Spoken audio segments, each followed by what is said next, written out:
Thank you all for coming out to the farm. It is great to be back on the farm, to be quite honest with you, for this Hoosier.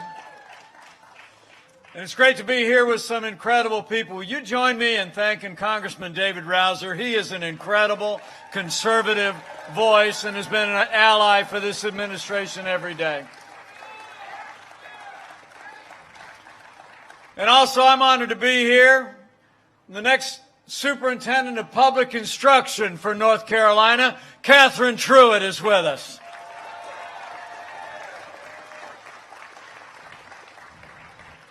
And to all my fellow Americans from near and far, I know it's been a long time since the President was here in North Carolina. He was here yesterday. I'm here today because we love North Carolina. It is great to be back in the Tar Heel State. So thank you all for coming out. Take a seat if you have one. I really am honored that you came out today in the middle of the day. But I'm here for one reason and one reason only. And that is that North Carolina and America need 4 more years of President Donald Trump in the White House. It's on, North Carolina. The President was in Greenville yesterday, and I'm here in Selma today because the road to victory goes straight through North Carolina. Just like last time. You know, 4 years ago, a movement was born. A movement of everyday Americans from every walk of life. We were all part of that movement. And it's amazing to think, to be back on the farm. I was talking to another friend from North Carolina earlier today, and he told me about that Thursday before Election Day, when you all gathered here. Maybe some of you were here. 17,500 people strong 4 years ago this month. It laid a pathway for victory in North Carolina and victory all across America. I mean, here in North Carolina, you believe we could be strong again. You believe we could be prosperous again. You said yes to President Donald Trump when he visited the farm back in 2016. So I thought I'd come back to make sure that North Carolina says yes to President Donald Trump in 2020. We're back. And it really is great to be with you all. We've been traveling all across the country. This last week, I've been in Michigan and Wisconsin, in Florida yesterday, and I was actually in Utah last week, Salt Lake City. We had a little debate with Kamala Harris. Some people think I did all right. Thank you. But you know, honestly, it was a privilege for me to be on that stage representing this president. Because that debate was not just a debate between two candidates. It was a debate between two visions. It was a debate between a vision that I believe would lead our nation on an inexorable path toward socialism and decline, and a vision of a president, an administration, and a people that will lead to more freedom and more opportunity for every American. You know, when you compare the Biden-Harris agenda with our agenda, the choice is clear. If you cherish faith and freedom and law and order and life, in 18 days we need to re-elect President Donald Trump for 4 more years.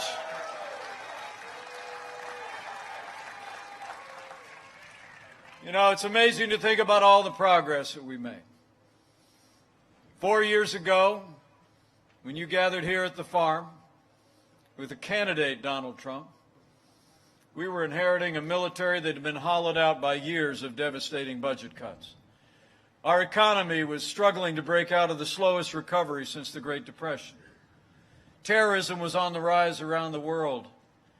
And worse still, we witnessed a steady assault on our most cherished values. But in our first 3 years, all that changed. We provided for the common defense. We cut taxes. We rolled back regulation, unleashed American energy, supported law enforcement, life and liberty, and the Constitution of the United States of America. And I have to tell you, standing here about an hour away from one of the largest and most important military bases in the world, the home of the Airborne and Special Operations Forces, North Carolina should be proud every day of the men and women of Fort Bragg.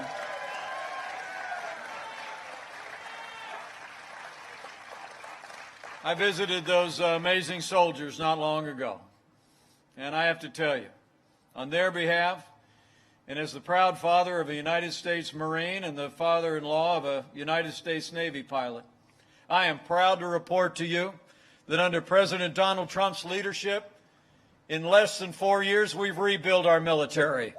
We've restored the arsenal of democracy, and we are finally giving our soldiers, sailors, airmen, Marines, Coast Guard, and Space Force the resources and support that they need to defend this nation.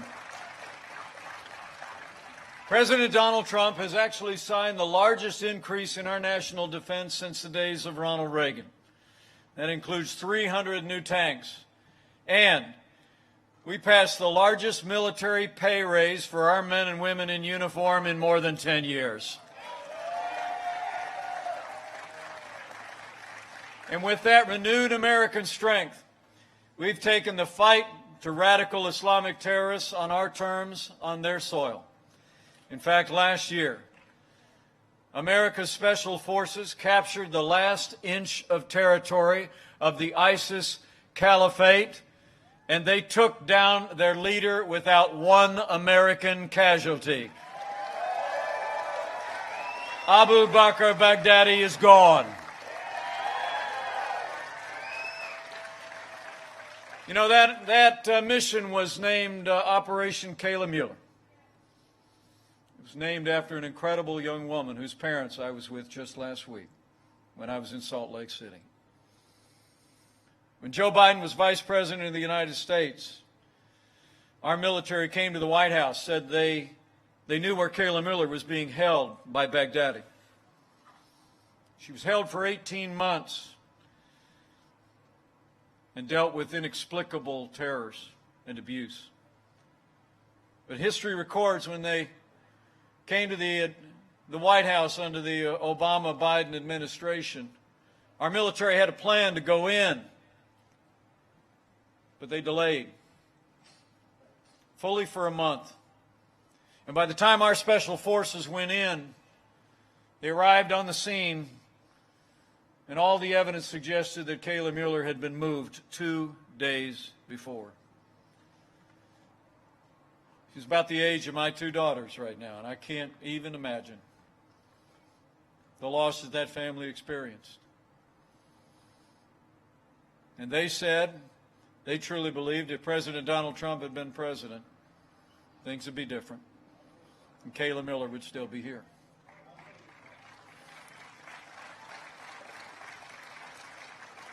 And I can tell you, I was in the Situation Room, watching in real time aerial video coming in as Operation Kayla Mueller descended on Abu Bakr Baghdadi and took him down. Justice served. President Donald Trump will never hesitate to use the power of the American military to protect the American people. So we've rebuilt our military. We've stood up to our enemies. And under President Trump's leadership, we revived this economy. We jump-started an economy that literally was going through the slowest recovery since the Great Depression. And when Joe Biden was vice president, they tried to tax and spend and regulate America back into a growing economy. President Trump, in our first 3 years, We cut taxes across the board. We rolled back more federal red tape than any administration in American history. We unleashed American energy, fought for free and fair trade, and businesses large and small created more than 7 million good-paying jobs, including 240,000 jobs right here in the Tar Heel State.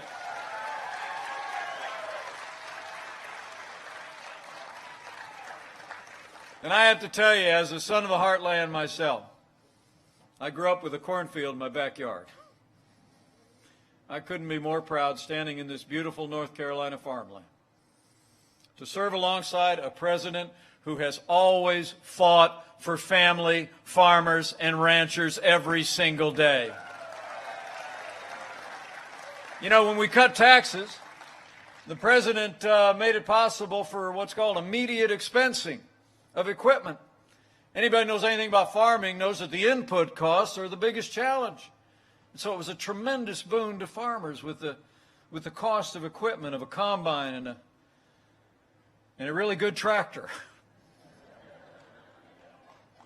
Kind of reminds me of the story of a farmer that went in to see his lawyer. He said he had a problem with a neighbor. And the lawyer said, "Do you have a good case?" He said, "No, I got a John Deere, but I don't know what that's got to do with anything." Let's hear it for our family farmers. They are the wellspring of strength in North Carolina and America. And President Trump has been fighting for farmers. He really has. We repealed in this administration what the Obama-Biden administration passed. It was called the Waters of the USA rule, and infringed on the private property rights of American farmers, and we reformed that rule and took a stand for private property. And thanks to the president's leadership, when we passed that tax cut bill, we repealed the inheritance tax for nearly every family farmer in America. Death is no longer a taxable event. That's how you keep the family farm in the family in North Carolina. So we've stood for our security. We've stood for prosperity in the city and on the farm. And every single day, President Donald Trump has stood strong for the rule of law. As I stand here today, I'm proud to report we've seen more than 230 conservative men and women confirmed to our federal courts at every level. And they are all jurists who will uphold the God-given liberties enshrined in our Constitution, like the freedom of religion, the freedom of speech, and the Second Amendment right to keep and bear arms. It's incredible. And let me tell you, that level of success, literally transforming our judiciary in 3.5 short years, would not have been possible without the strong and consistent support of Senator Thom Tillis. So North Carolina, right after you get done re-electing President Donald Trump for 4 more years, we need you to send Senator Thom Tillis back to the United States Senate for 6 more years.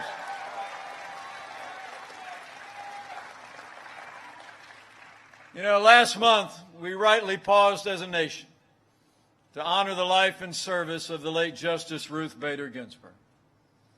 But when the memorials were over, President Trump fulfilled his constitutional duty, and he nominated a brilliant, principled, conservative woman who loves the Constitution to the Supreme Court of the United States, Judge Amy Coney Barrett. She's amazing. I'm a little partial to Judge Amy Coney Barrett. You know, she is from Indiana. But she's amazing. The President and I couldn't be more proud of her. It's one of the reasons why we continue to call on Democrats to give Judge Barrett a respectful and dignified confirmation. But we had reason to be concerned, based on what we've seen from the Democrats. All of you may remember when Judge Amy Coney Barrett was being confirmed for the Court of Appeals just a couple short years ago. The Democrat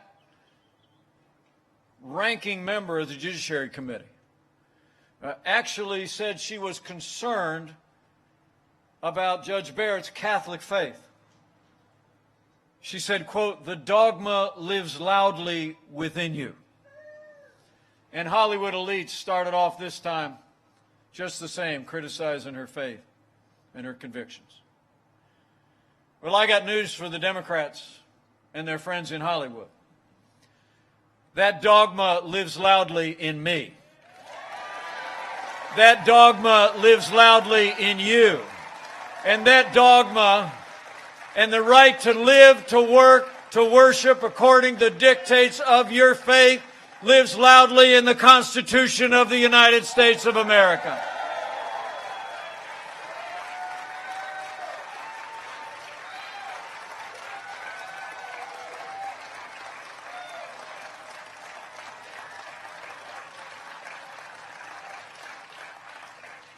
No, the Senate has a job to do, and after they discharge their duty to advise and consent, I'll make you a prediction. Judge Amy Coney Barrett will soon be Justice Amy Coney Barrett. We're going to fill that seat.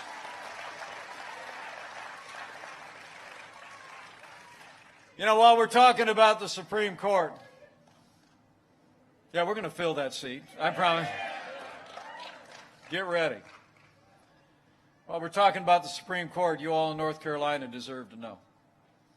After 150 years, with 9 judges on the Supreme Court of the United States, leading Democrats in Washington are talking about packing the court. I mean, Joe Biden a while back refused to answer the question in the presidential debate. You might have seen Kamala Harris wouldn't answer the question when I asked her during our debate. When she was running for president herself in the primaries, she said, and I quote, she was absolutely open to packing the court. But just like Joe Biden, she continues to dodge the question now. Last night during a town hall on one of the networks, Joe Biden actually said he was open to considering packing the court. You know, men and women in North Carolina, I want to tell you, when you're running for the highest office in the land, the American people deserve to know if you're going to respect the highest court in the land. It's time for Joe Biden and Kamala Harris and Cal Cunningham to come clean. Give the American people a straight answer. You know, the truth of the matter is we all know why they're not answering the question. You know, I like to say I was born in the morning, but not yesterday morning. Right? I mean, the only reason Joe Biden and Kamala Harris aren't going to answer the question is because they're going to pack the Supreme Court with liberal judges if they win. But make no mistake about it. Adding seats to the Supreme Court of the United States and filling them with liberal activist judges would be the biggest power grab in American history. And we are not going to let it happen because we're going to re-elect a Republican majority in the United States Senate, and we're going to re-elect President Donald Trump for 4 more years. We're going to stand for the rule of law and an independent judiciary. It's just that important. It's just that important. I like this guy. So we stood for the rule of law, appointed conservatives to our courts. We stood for an independent judiciary. And President Donald Trump has stood every single day with the men and women who serve on the thin blue line of law enforcement, and we always will.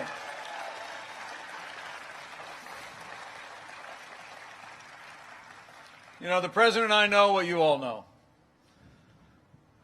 The men and women who put on the uniform of law enforcement across this country are some of the best people in America. And they deserve the respect of every American every single day.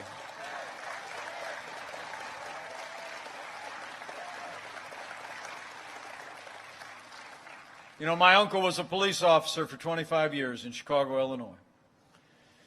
When I was growing up in that small town in southern Indiana, we used to drive up Chicago on the holidays. I'll never forget the days when me and my three brothers, as little boys, would be standing in my grandparents' living room when my uncle would come out of his bedroom with that uniform on, with that sidearm strapped on, and we'd just look up at him in awe. All of my heroes wear uniforms.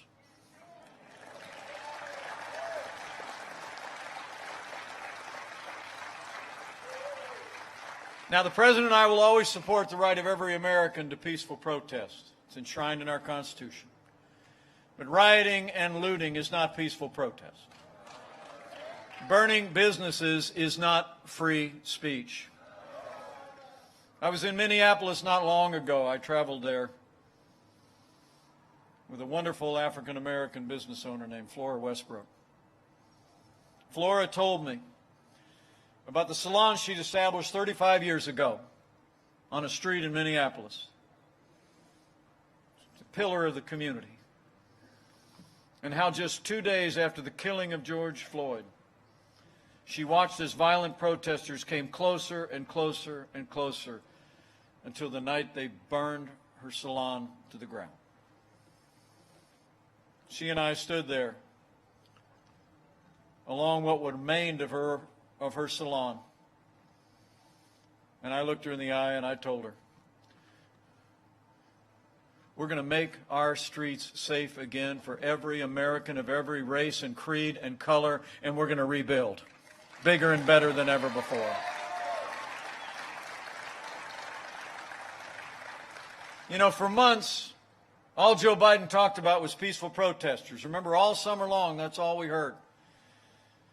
As people around this country literally watched businesses like Flora's burn to the ground. The truth is, Joe Biden would double down on the very policies that are leading to violence in our major cities. I think you all know, when you withdraw support for those who protect and serve, you only embolden those who would do harm to our families and our communities. Now, Joe Biden justifies all of it by saying that America is, in his words, systemically racist. And he says that police have a, quote, implicit bias against minorities. When he was asked if he'd support cutting funding for law enforcement, Joe Biden said, quote, yes, absolutely. Well, I'll make you a promise. Under President Donald Trump, we're going to back the blue. We're not going to defund the police, not now, not ever.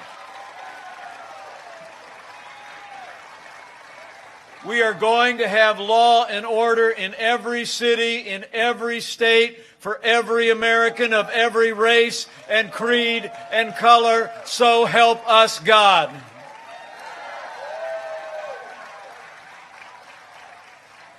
You know, I think you all in Selma know what every American knows in their heart. We don't have to choose between supporting law enforcement and supporting the African-American families and minorities that live in our major cities.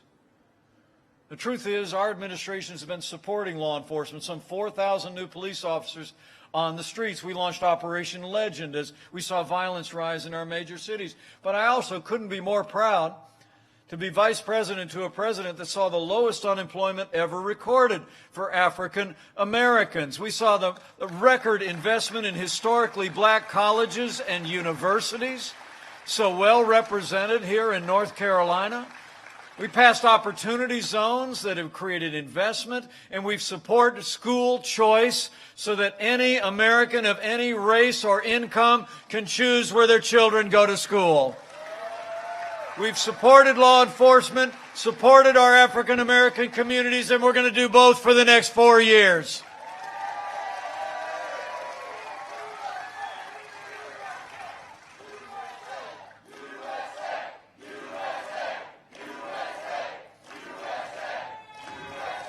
So we've stood for the rule of law, for law and order. And from day one, this president has stood strong for the right of every American to live, to work, to worship according to the dictates of your conscience. You know, when Joe Biden was vice president, we saw a steady assault on the religious freedom of Americans. It's true. It's amazing to think the last administration literally hauled the Little Sisters of the Poor into federal court to force that group of nuns who'd taken a vow of lifetime poverty simply to serve the underserved community. Hauled them into federal court to force them to compromise their faith to live under the strictures of Obamacare. President Trump, we've restored the conscience rights of doctors, nurses, teachers, religious charities, and we ended the assault on the Little Sisters of the Poor. And the Supreme Court of the United States made it permanent by a vote of 7-2. I can tell you, people of faith have no greater champion than President Donald Trump.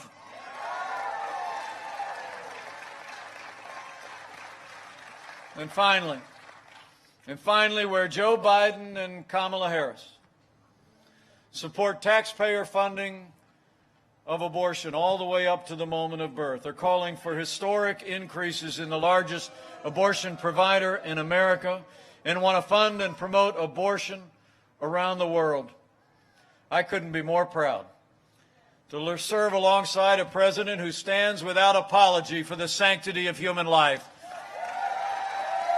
President Donald Trump is the most pro-life president in American history.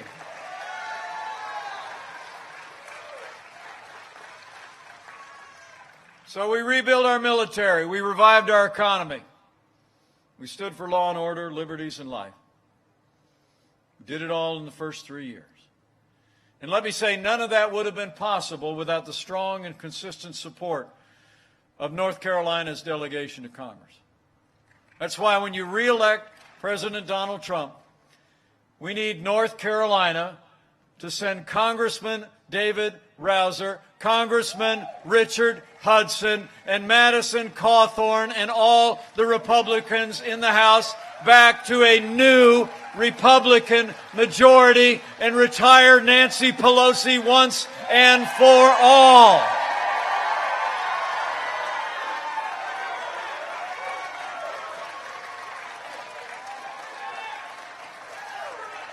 Let's get it done.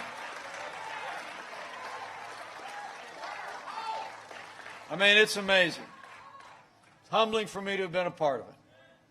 And you look at what we were able to accomplish with Republican majorities in the House and the Senate in those first 2 years. Under this president's leadership in our first 3 years, only one way you can describe it. We made America great again. It's true.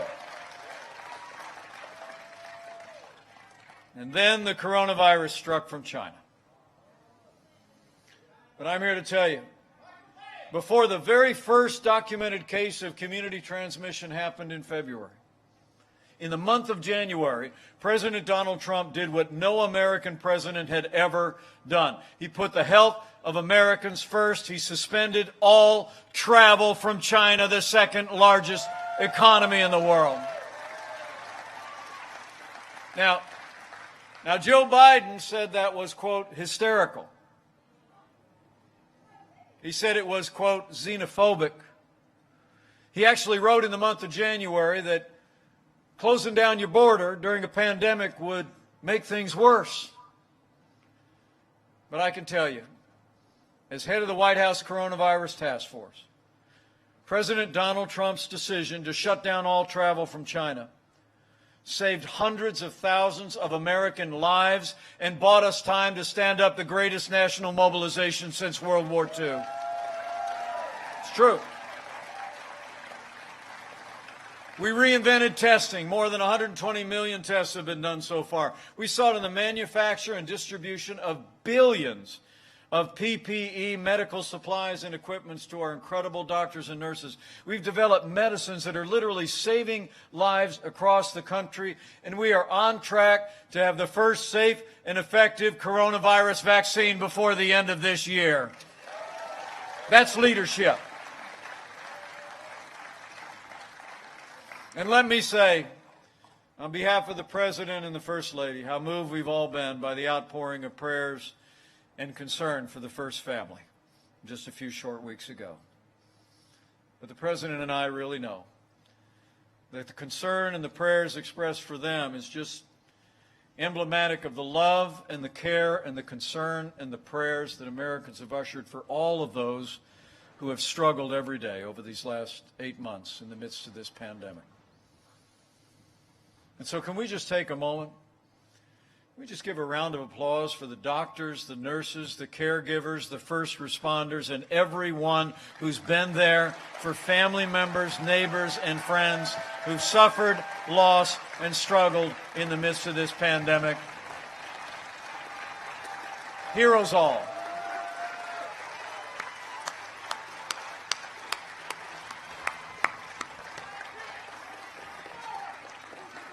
And I promise you we're going to keep leaning into this every day.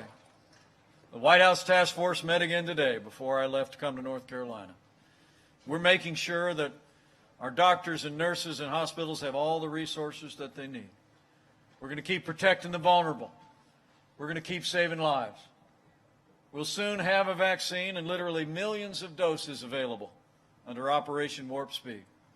In fact, today the President announced a plan with CVS and Walgreens to deliver and administer vaccines to our seniors in nursing homes for free all across America as soon as it's available.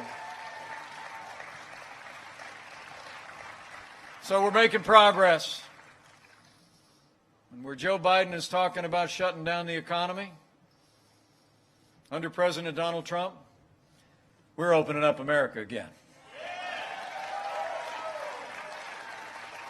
After losing 22 million jobs at the height of this pandemic, in just the last 5 months, we've seen 11.5 million Americans already go back to work, including 266,000 people right here in the Tar Heel State. We're opening up America, and we are opening up America's schools.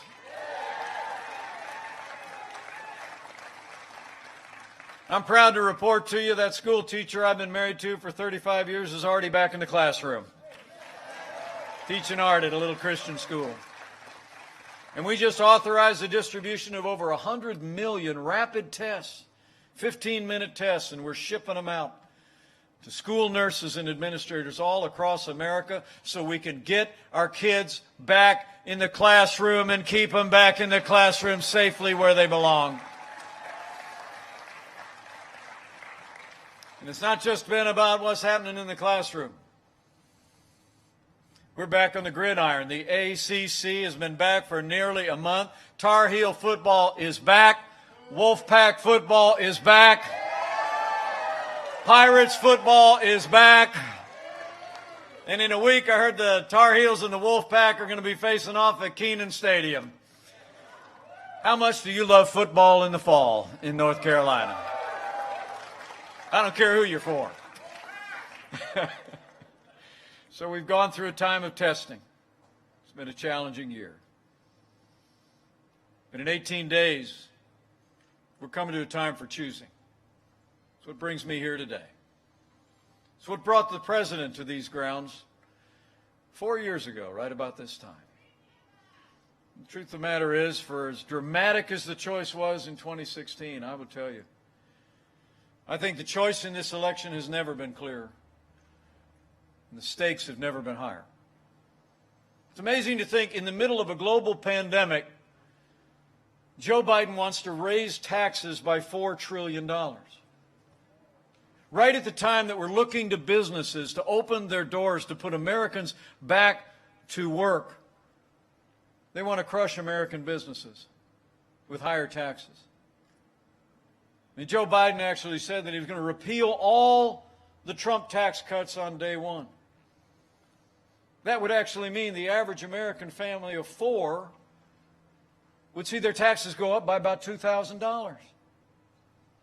Well, men and women, in the midst of an American comeback that's putting more Americans back to work every day, the last thing we need to do is to have Joe Biden raising taxes on every American and every American business. President Trump not only cut taxes before, we're going to keep cutting taxes for middle-class Americans for 4 more years.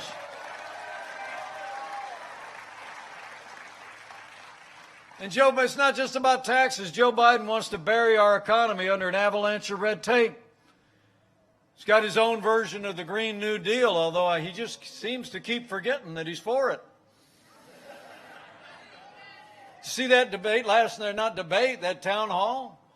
Like at George from ABC says to him, well, you said it's the Green New Deal is an important framework. And he was like, yeah, I know it says that, right? But you see, I got to tell you, I had to remind him that he's for the Green New Deal, right?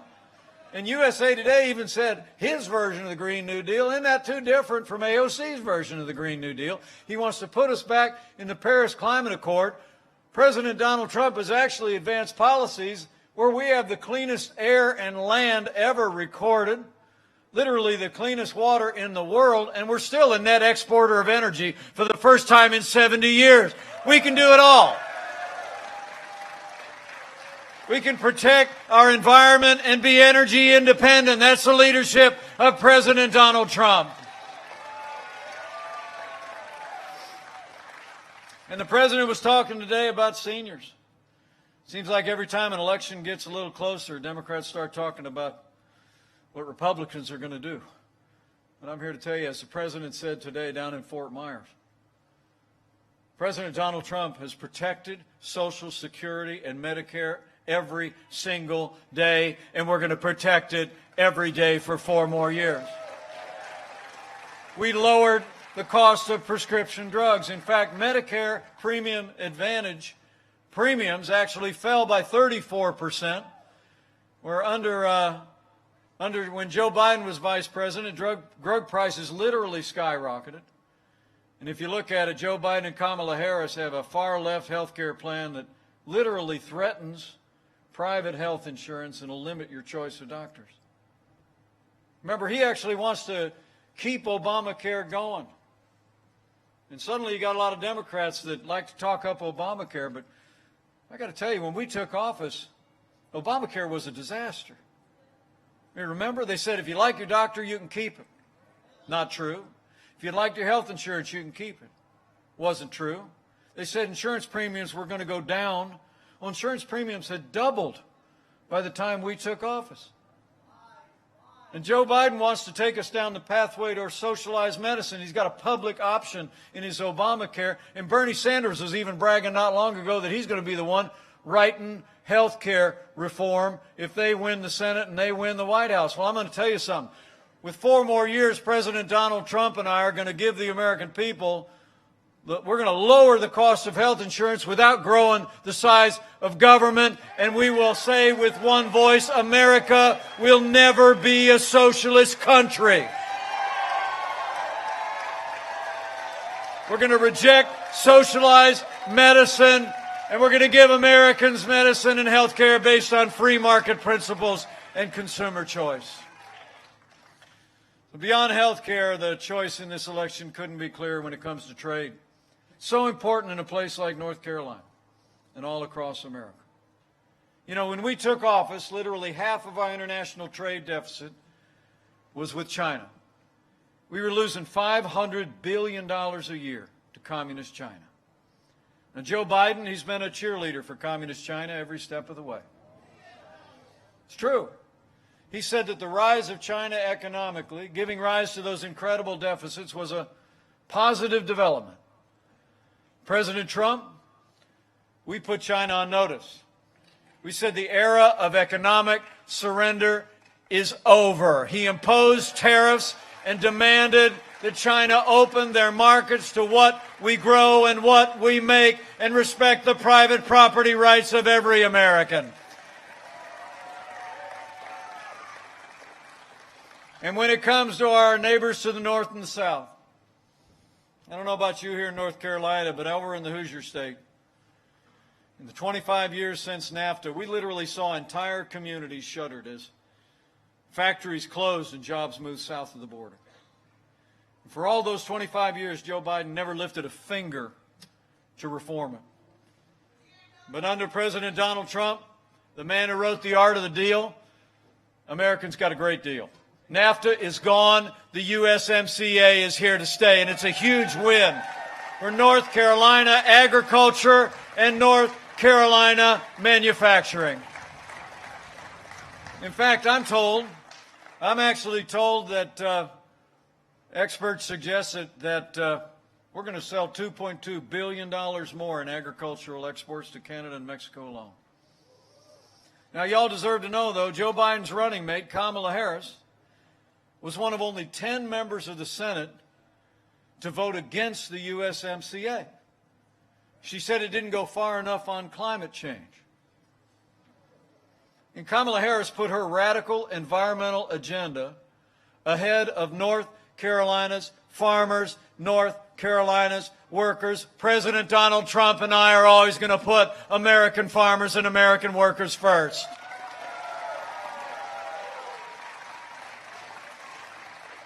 So when you look at the choice, one thing is clear. Joe Biden would be nothing more than a Trojan horse for the radical left. Now, Joe Biden says that democracy is on the ballot. And I think our economic recovery is on the ballot. I think law and order are on the ballot. But I also think there are things much more foundational to our country that are on the ballot as well. You know, in this election, I think it's not going to be just whether America ends up more Republican or more Democrat, more conservative or more liberal, more red or more blue. I think the choice in this election is whether America remains America.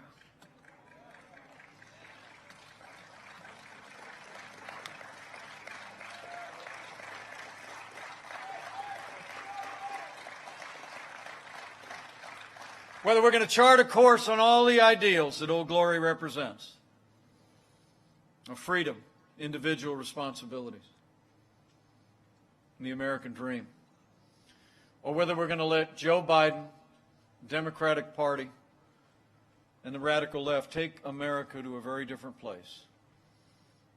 Less freedom, less opportunity, and a future of American decline. So let me say, for our freedom, for all the ideals that have always made America great, we need to decide right here and right now that Joe Biden will never be President of the United States of America. We're going to re-elect President Donald Trump for 4 more years.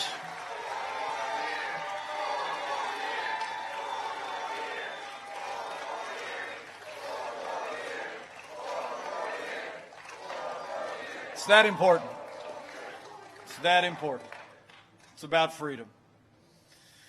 You know, it really is great to see you all come out today, and I'm really grateful for it. I'm going to be on the road every day between now and when the polls close, but being here at the farm with all of you is a real privilege. And let me also say it's the greatest privilege of my life to serve as your vice president, and I want to thank you for the honor. I really do.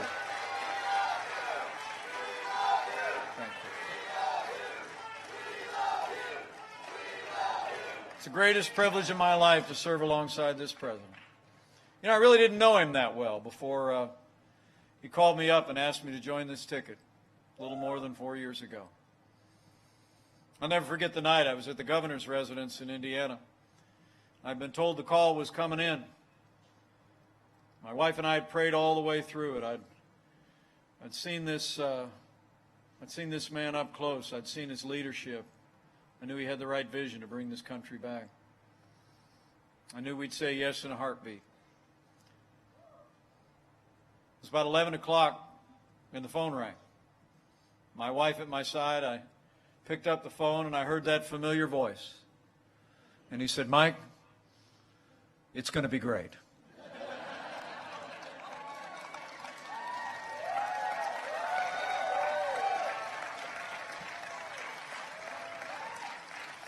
And then he said, but we're going to have to work. We're going to have to go out. You go north, I'll go south. You go east, I'll go west. He said, we're going to turn this country around. We got to go out and earn it. We got to go out and tell the story. And after about 5 minutes, he took a breath and I said, well, if there's a question in there, the answer is yes. And you know what? He was right. We made America great again in 3 short years, and with 4 more years, we're going to make America even greater still.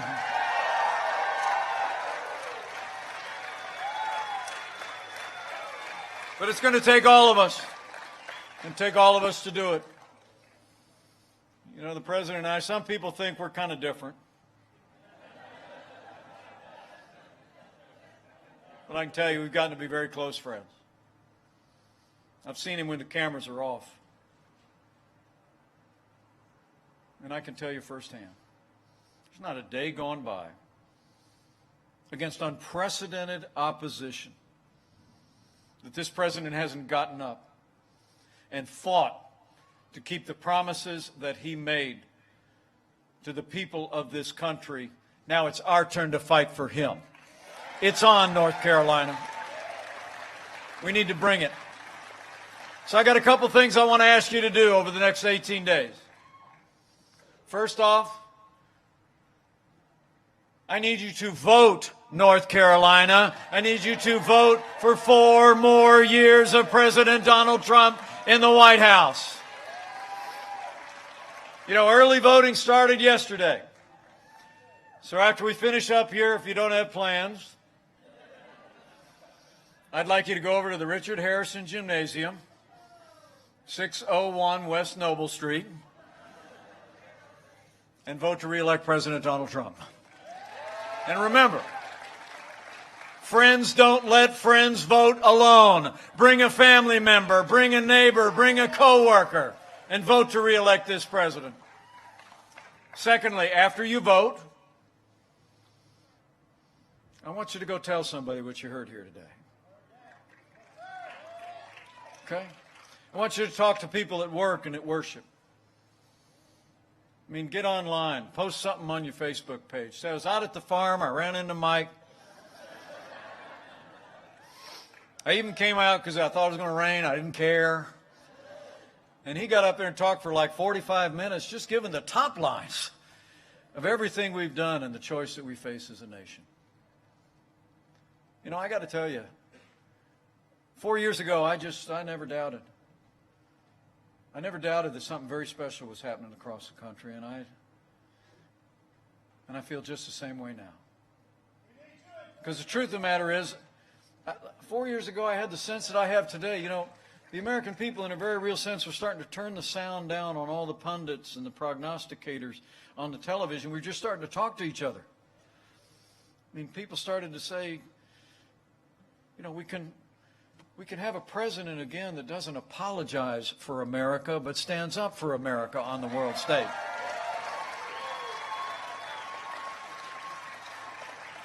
We can have an economy that works for everybody and opens the American dream to every American again. We can have a government that respects our values and our freedoms and our highest ideals. We were talking to each other. So that's what I need you to do. I need you to go out and leave here today. Have a real burden on your heart every day to talk to somebody. Because you're going to make the difference in 2020 just like you did in 2016. And finally, I'd encourage you to have faith.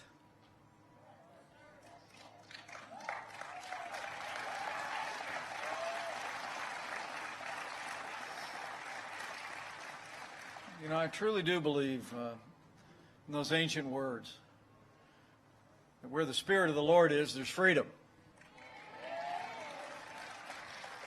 So that when we stand for freedom, when we stand with those who are fighting for freedom and defending freedom, we make His work on this earth our own. And that means freedom always wins. So have faith. You know, standing here on the farm, I can't help but think of how many times in that old book my wife and I try and open every morning and reflect on. How many times the Nazarene told us to consider the farmer. Consider the farmer who patiently waits for the land to yield its valuable crop. Waiting for the rain in the fall and the spring. Be patient and have courage. So I just want to encourage each and every one of you. As you vote with a friend, as you reach out and talk to your neighbors and friends every day over the next 18 days. Continue to have courage and have faith that He who has seen this nation through much more challenging times than we could possibly imagine is still with us today. But we must not grow weary in doing good, for in due season we'll reap a harvest, because God isn't done with America yet. So pray for America. Pray for all the American people. It'll make a difference. And I'm absolutely convinced if all of us do all that we need to do between now and Election Day, to vote, to spread the word, and to pray, we're going to see another great victory all across North Carolina and all across America. We're going to make North Carolina and America safer than ever before. We're going to make North Carolina and America more prosperous than ever before. And with Congressman David Rouser, Richard Hudson, Madison Cawthorn, and all their colleagues in a new Republican majority in the House of Representatives, with Senator Tom Tillis in a renewed Republican majority in the United States Senate, with President Donald Trump in the White House for 4 more years, and with God's help, we will make America great again. Again. Thank you very much. Thank you, North Carolina. God bless you and God bless America. Let's go get it done.